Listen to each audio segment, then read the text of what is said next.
Saya pikir mindset seperti itu harus dirubah ya. Karena berdasarkan pengalaman saya, makhluk halus itu sebenarnya tidak akan mengganggu kita kalau kita juga nggak mengganggu mereka. Dan kebanyakan manusia ini sendiri karena dari kecil kan sudah mungkin dicekokin dengan berbagai macam mitos, kemudian juga dicekokin dengan berbagai macam pandangan mengenai bahwa makhluk halus itu mungkin setan itu jahat, mengganggu kita. Akhirnya kita jadi berpikir bahwa makhluk halus itu hobinya mengganggu manusia, padahal sebenarnya enggak. Makanya kan berapa kali saya selalu mengatakan bahwa ketika manusia ya seringnya ini ya misalnya menempati satu rumah baru ya kan, atau mungkin menengok atau melihat satu mungkin tempat atau calon tempat usaha atau calon rumah ya kan, kebanyakan mereka kan akan melihat ya ini ya bahasa umumnya adalah aura. Nah kemudian ketika melihat auranya udah gelap gitu ya, udah negatif, itu langsung udah berprasangka terlalu banyak makhluk halus yang kira-kira nanti akan mengganggu. Apalagi kalau misalnya tiba-tiba mungkin ada orang yang datang ke rumah Anda, kemudian ngomong, wah rumah Anda gelap sekali ya, banyak sekali makhluk-makhluk gak jelas ini. Nah lalu kebanyakan kemudian orang itu akan panik. Begitu panik cari mantra-mantra untuk membersihkan tempat, untuk ini dan sebagainya. Ini sebenarnya menurut saya manusia ini sendiri yang cari perkara, karena pola pikir yang ingin mengusir inilah yang justru merupakan menurut saya membuat satu karma buruk. Mereka bisa saja sudah lebih lama tinggal di sana, kemudian ketika Anda menempati tempat tersebut, Anda membersihkannya ya kan, Anda ya ngusir ya. Kalau kemudian mereka datang balik bawa banyak pasukan ngusir Anda atau bikin kekacauan, ya sebenarnya itu sah-sah aja. Menurut saya wajar. Nah, justru seharusnya pola pikir dan cara pandang kita ini kita rubah. Jangan berpikir bahwa ketika kita ini diikuti banyak makhluk halus maka auranya menjadi gelap dan sebagainya.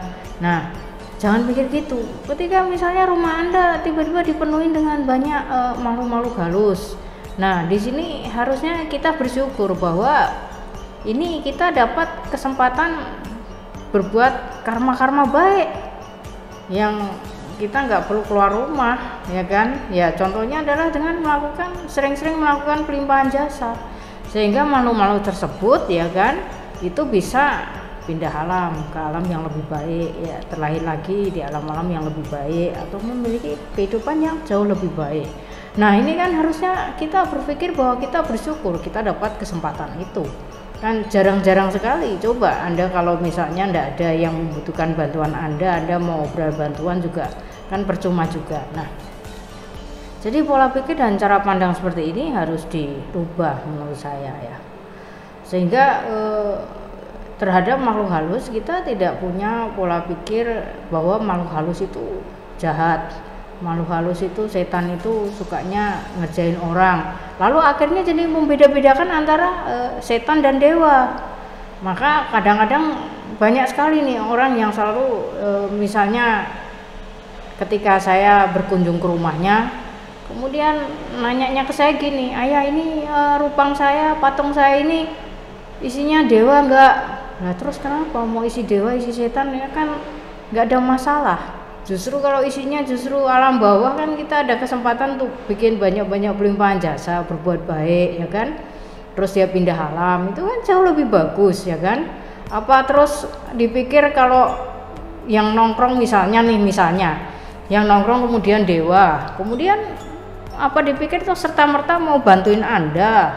Ya belum tentu juga. Dan belum tentu juga dewa mau sama Anda ya kan. Nah jadi kadang-kadang ini yang harus dirubah menurut saya. Untuk bisa didekati dengan dewa sekalipun manusia itu harus ya tentu saja memiliki energi yang minimal setara Tentu kalau orang-orang yang banyak melakukan hal-hal buruk, suka bohong, suka nipu, ya kan, suka melakukan hal-hal yang nggak baik, ya jangan harap dewa mau deket sama Anda, ya kan. Kalaupun ada, mungkin juga setan juga malas deket sama Anda. Nah, Anda juga nggak punya jasa kebaikan untuk dilimpahkan, ya kan. Apalagi dewa, ya tambah sebel lah lihat Anda. Nah, jadi di sini Anda harus merubah pola pikir, cara pandang mengenai makhluk halus. Berdasarkan pengalaman saya, makhluk halus itu lebih apa adanya, lebih mudah diatur daripada manusia.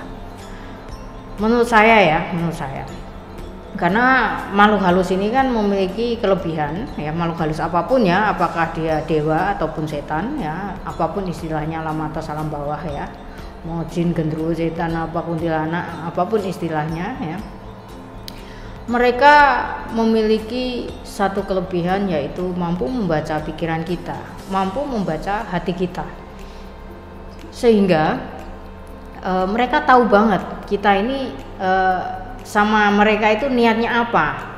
Memang kita ini tulus, kita ini baik, kita ini menyayangi mereka, atau kita hanya berpura-pura baik, ya, tapi ada maunya, ya, tentu, ya kan, rajin sesajian misalnya, tapi mengharapkan mereka harus bantu. Ini kan timbal balik bagaikan kamu udah saya kasih kerjaan, atau kamu udah saya kasih ini gaji, kamu kerja dong sama saya. Ini kan tentu beda ya.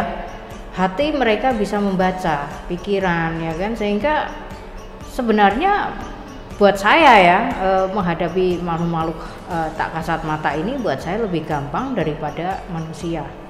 Karena manusia ini kita nggak bisa tebak, di depan kadang baik, di belakangnya ya itu Anda tahu sendiri lah, ya kan, nggak semuanya baik. Walaupun kadang-kadang banyak orang mengatakan perilaku itu mencerminkan isi hati, ya belum tentu. Kadang-kadang banyak yang mulut manis itu hati berbisa. Itu banyak sekali orang-orang yang akhirnya ketika ketahuan melakukan sesuatu yang negatif, rupanya kesehariannya tampak baik, itu kan sudah ibaratnya ngeprank ya. Nah, jadi maka kalau saya bilang makhluk halus ini lebih gampang ditangani. Ketika mereka tahu kita tidak membahayakan mereka, biasanya mereka juga nggak akan membahayakan kita. Nah, saya ada sebuah cerita. Jadi suatu hari ketika saya selesai bertapa, waktu itu saya bertapa di lereng Muria, waktu itu lereng Gunung Muria ya, di tempat yang banyak sekali makhluk alam bawah ya. Nah, jadi satu pagi ya, menjelang subuh saya ini pulang. Biasanya saya semalaman minimal ya, kalau langsung pulang itu semalaman menjelang subuh pulang, atau bisa berhari-hari. Nah, waktu itu saya hanya semalam, jadi menjelang subuh saya pulang. Nah, pada waktu itu jadi posisi jalannya ada, memang itu agak tengah hutan, ada sebuah bangunan ya.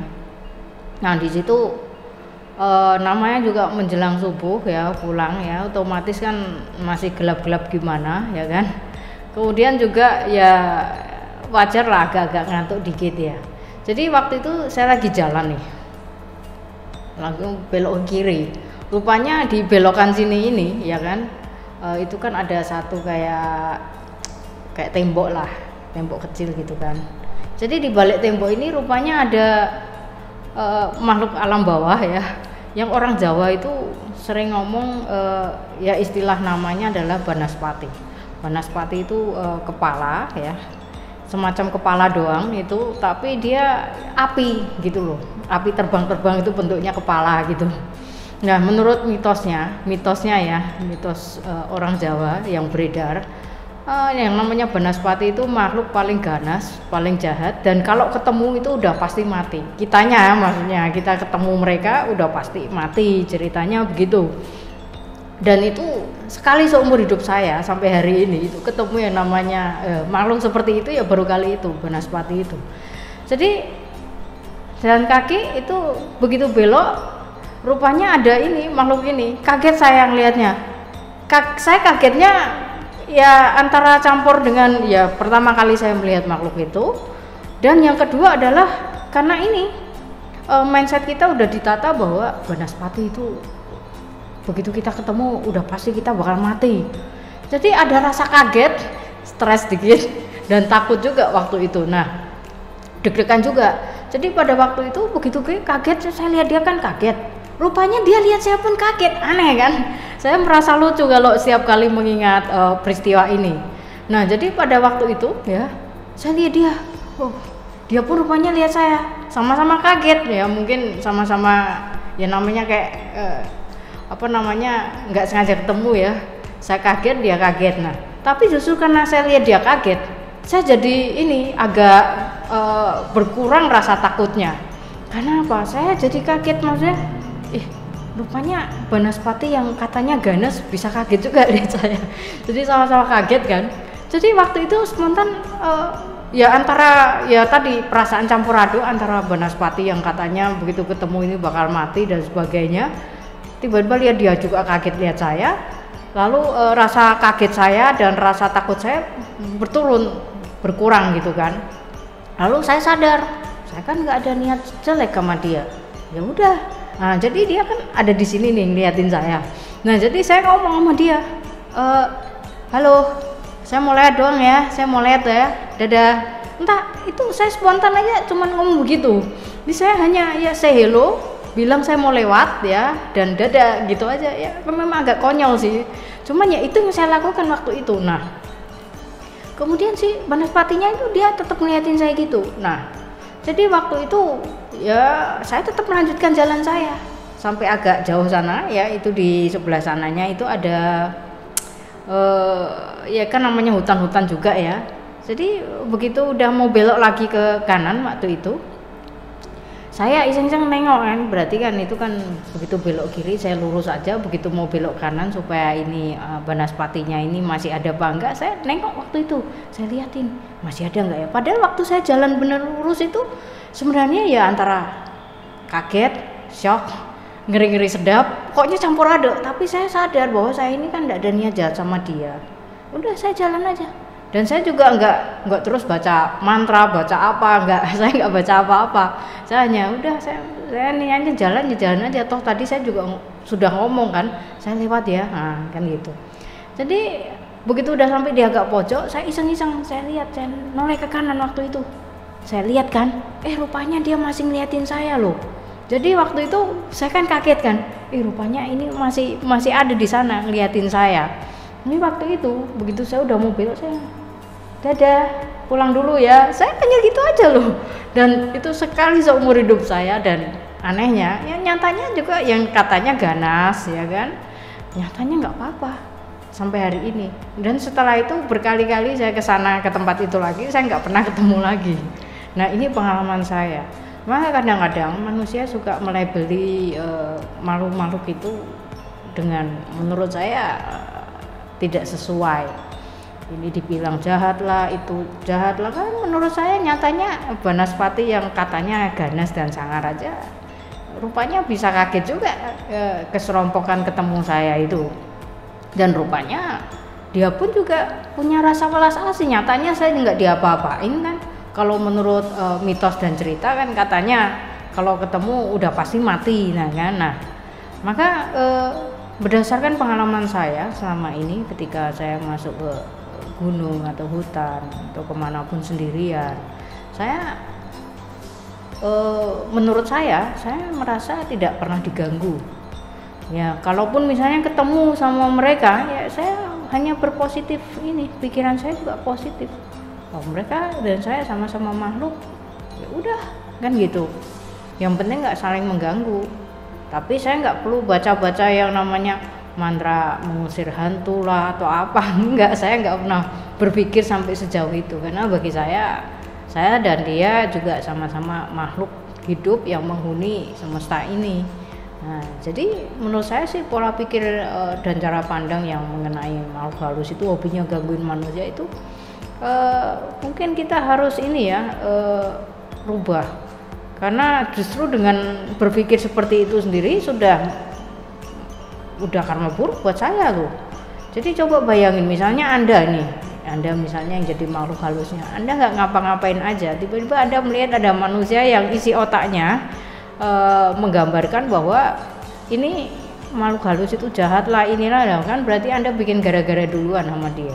Nah itulah, jadi ini pengalaman saya. Maka itu sebabnya kenapa sampai hari ini saya kalau sama makhluk-makhluk halus itu saya nggak pernah berpikiran negatif, karena sampai hari ini yang menurut pengalaman saya mereka ini nggak pernah jahat ya. Sehingga ketika ada orang yang ngomong makhluk halus beginilah, begitulah, jahatlah, inilah, membuat tumbal, membuat korban, menurut saya sih nggak segitunya, kecuali kita ada perjanjian ya.